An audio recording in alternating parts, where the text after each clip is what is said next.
عسلامة ومرحبا بكم في قناتي مطبخ عبورة. ان شاء الله تكونوا بألف خير وصحة وعافية. جيتكم بتبارد مرقة لوبيا بالكعابر. تبعوني، طريقة سهلة على الاخر وبسيطة. كما تشوفوا حطيت اللوبيا تبدا مش منفخة، حطيتها الحقيقة، حطيت معاها زوز ورق رند وزوز سنون ثوم كي قصيتهم مكعبات وخليتهم يغليو على راحتهم. كما تشوفوا تو باش نحضروا الكعبر. عندنا هوني دجاج بولي، عندي شوية كركم، شوية فلفل اسود، عندي هوني الثوم مرحي، تابل وكرويه، فلفل كما قلت لكم احمر، وعندي شويه هريسه عربي. الحقيقه انتم والكونتيتي، المهم انا عطيتكم سر لفاح نتاع الكعابر. صدقوني بنين على الاخر. بالطبيعه ما تنساوش الاشتراك في القناه وتفعيل زر الجرس باش يوصلكم مني كل جديد، باش تشجعوني وتدعموني وانا ديما نجيب لكم جديد.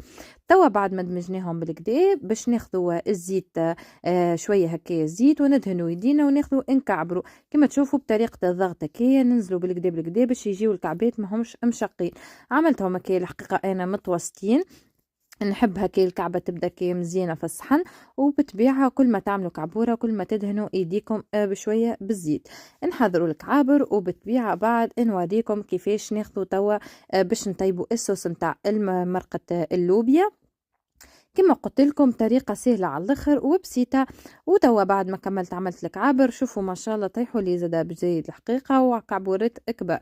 توا باش نستحقوا للصوص، باش نستحقوا بصلة كي تكون متوسطة، ربع ملعقة كركم، وربع ملعقة فلفل أسود، نصف ملعقة فلفل أحمر، وملعقة ونص طماطم معجونة. بتبيع عندي هوني الزيت، نصف كأس زيت، عندي الفاريونت والفلفل البلعبيد، وعندي الزيتون.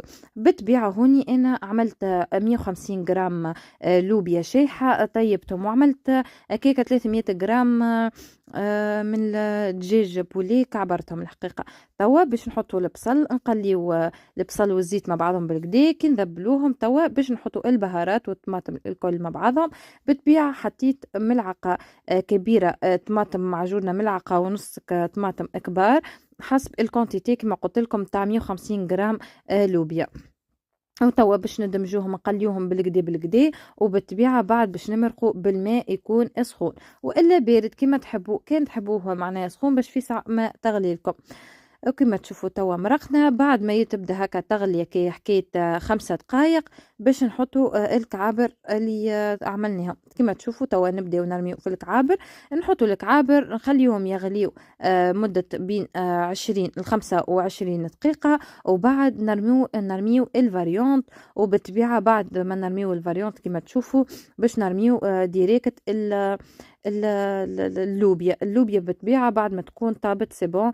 تجيب لكم زبدة، ما تخافوش منها الحقيقة. أنا ديما ما نستعملش النفخة، ديما نستعمل الشايحة. تنحيو أكل الرندة اللي في وسطها.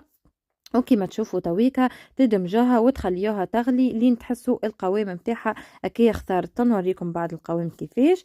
توا كما تشوفوا القوام متاعها كيفاه حضرت لي. كان ما نحكي لكمش على البنه قداش جات بنينه. وتوا ما بقى كان نقول لكم باي باي، وان شاء الله بالروسيت الجايه.